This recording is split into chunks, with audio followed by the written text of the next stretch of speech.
things that we've been taught that were all wrong. And one of them, I believe, is that players are somehow manipulated or even used, or the common term is exploited, right? That college athletes are exploited for the sole benefit of the school, or maybe the school and the coach. They make all the money, the player gets nothing in return. And I thought, yes, the entire news cycle yesterday into today proves that to be false, even though everyone will still, there's no connection to it. This is a lot like D-Day versus Stalingrad. Ask any Russian, like, what changed the World War II? It's like, Stalingrad. They lost 1 million people. In Russia, when you take a drink of cognac, you toast to Stalingrad, to all that died. Right? But it ended up, that was Germany's first major surrender. There was a standoff there, and the Russian generals shot their own soldiers if they left the front. They just tried to bleed out, and it worked. The Germans, who, just like Napoleon, had a war on two fronts, right? Without getting all the war details, God, I love the History Channel. Anyway, we've all been taught our whole lives that D-Day changed World War II, and it probably had a huge effect on it, but not as big as Stalingrad, which was the first time the Germans surrendered. First time. It had nothing to do with us. Nothing. Last night I watched the NBA draft lottery. How many of those guys do you have any sort of knowledge of? And I'm not talking about guys like me, like I coached a game in this Pangos All-American thing against Anthony Edwards, and he was going to be a junior at the time, and he dunked on a kid named Johnny Jazang. Johnny Jazang played at Kentucky last year. Now he's going to play at UCLA if they have a season this year. Johnny Jazang's a good player. I saw Johnny Jazang's soul leave his body when Anthony Edwards dunked on him. It's available online on Twitter. Somebody will find it and tweet it out and be like, this is the dunk you're talking about. I was coaching that team. I was like, oh my God, that poor child. He has a family. But I'm not talking about me, the basketball me that can quote chapter and verse. And I saw Melo Ball play when he was 13 years old. And I was like, man, if that kid grows, and he has grown. I'm talking about how many do you have any? Now, part of it is that Melo played in Australia and all you saw was YouTube highlights.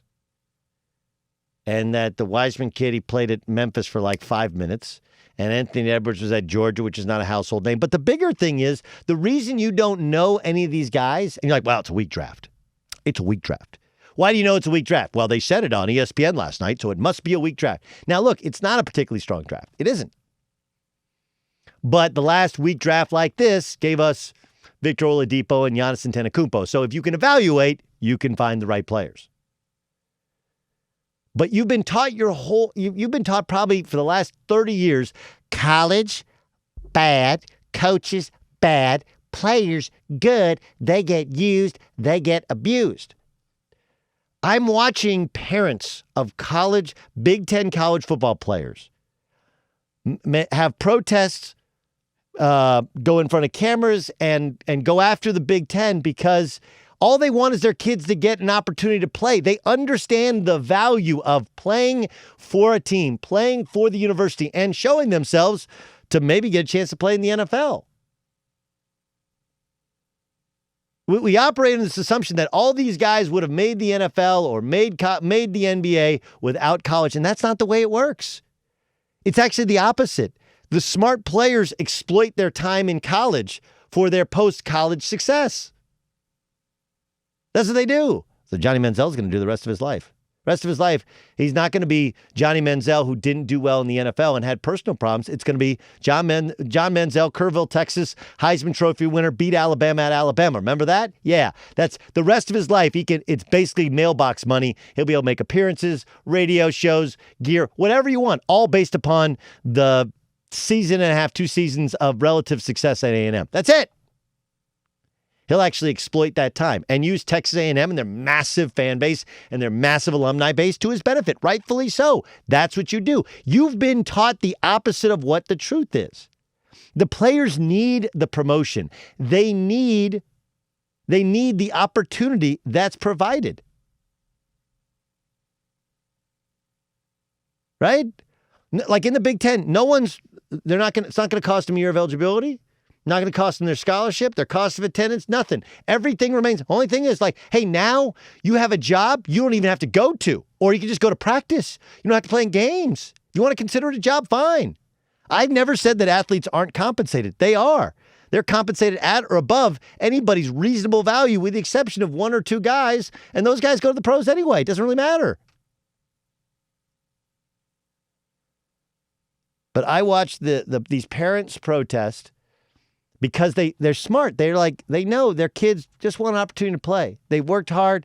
They know there's risks involved, but they're playing football. There's risks involved anyway. And I actually agree with the idea that you are safer playing collegiate sports. I've had people ask, well, they'd have to be in a bubble. The newsflash, college athletes are already in a bubble. That's why they build these fantastic facilities so that you never have to leave. So that you don't get you don't get into the rigmarole, or you don't get into, a bar fight, or you don't go to a party. You can just come hang out at the facility, watch football, lift weights, eat protein shakes, play video games, hang out, dude. This is your hangout spot. College athletes don't have time or the wherewithal or the desire to be in a fraternity, so you create kind of a half fraternity house, half locker room. That's what you do. You're already in a bubble. People are taking classes online. Guess what? Athletes already take their classes online. All of this stuff has already occurred. But again, you've been told something completely different. Well, it makes them professionals if you isolate them. No, it doesn't. They've already been isolated. They're treated better, like royalty, better than anybody else. And they're promoted and they're given opportunities, which their parents are rightfully fighting for right now. Like, I don't think anything comes of it, but they want their voices to be heard. And the reason that last night when you're seeing these names, you're like, honey, did I not watch basketball this year? I don't know anybody on that big board. I don't know. I haven't seen a single one of those guys play. What happened? Where are they? Why are they? I don't know these people. Maybe it's because Carolina stunk this year.